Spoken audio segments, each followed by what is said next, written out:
to get this deal done to do something that's only going to put him in more hot water with this sport and may push him onto the vacation. Here's what I would say. If you're a really conservative person, you'd want to fix things the best you could. So H.R. 2 was unable to get any Democratic support in the Senate and the House. We lost one Republican in the Senate. So to the conservative world,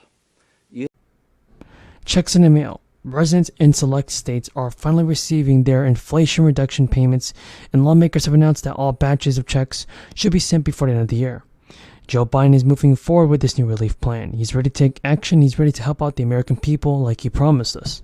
But New Mexico residents are going to be the first to receive the help, because now New Mexico set aside $15 million for people who didn't file their taxes.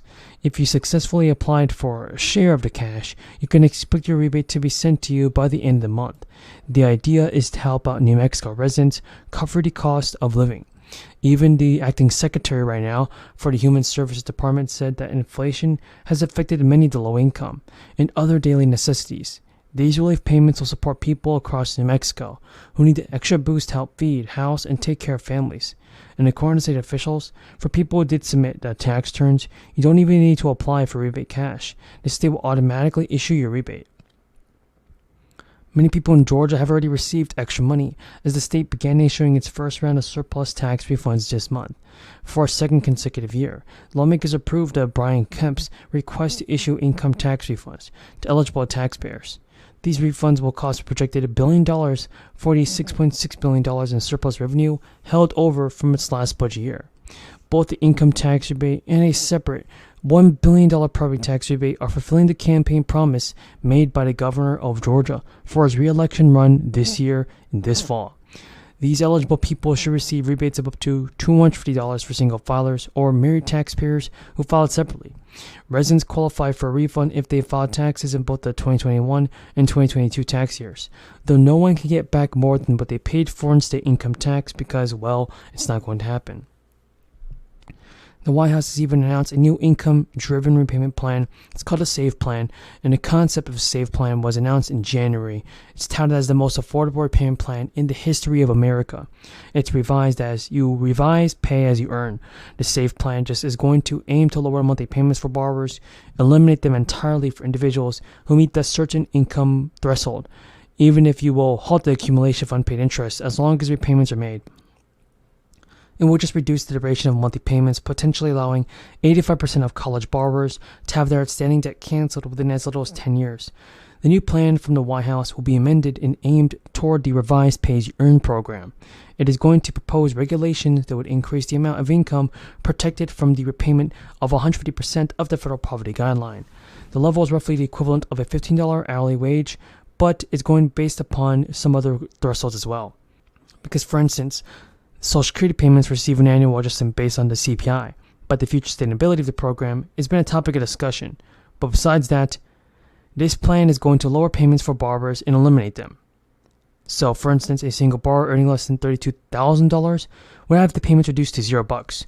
The same would be true for a person in a household of 4 earning $67,000 or less. But the plan just guarantees that no borrower earning under 220% of the federal poverty level is going to pay back what they owe.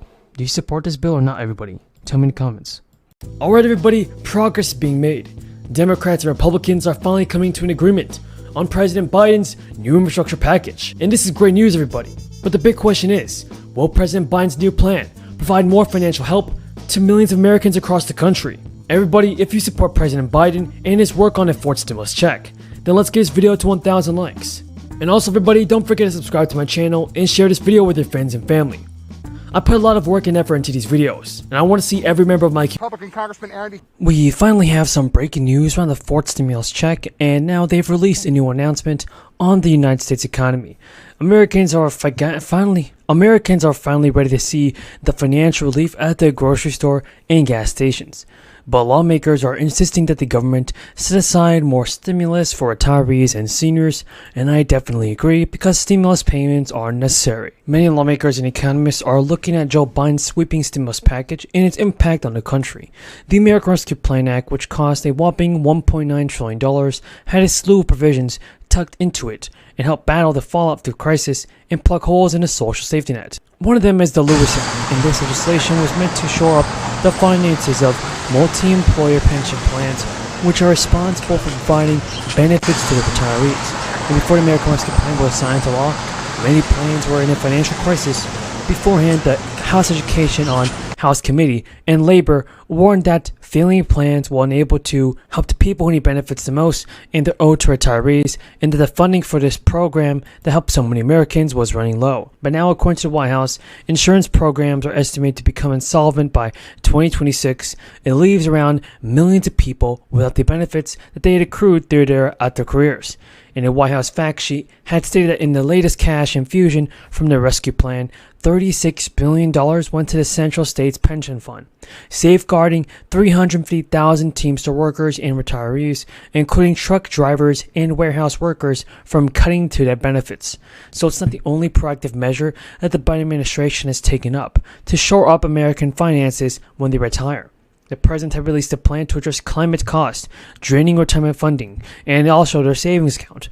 But now the relief in the pension comes to Republicans' potentially eye cuts to security. Social Security today is another major social safety net for the elderly and retirees.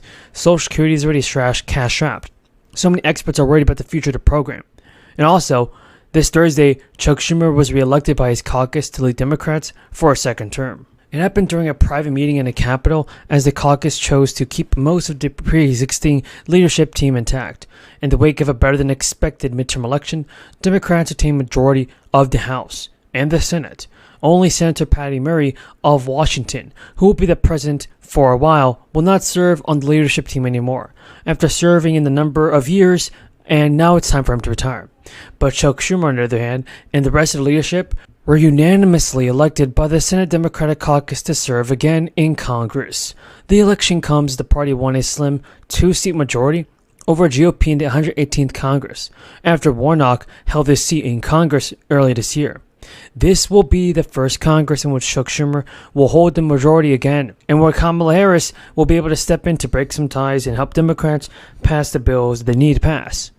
For instance, stimulus bills. And also, Democrats re-elected the senators to in top leadership roles, and including Senator Dick Durbin as a majority whip. This year has been defined by the economy as a cycle of record spending. But it appears that record high inflation is not stopping Americans from spending money. Everybody has also caused the CEO of JP Morgan Chase to warn that all this spending is leading to less in Americans' bank accounts. It's a potential sign that recession might uncertainty. The legal aid managing attorney says the economic impact payment system wasn't set up with low-income earners in mind. It's almost as if it's just occurring to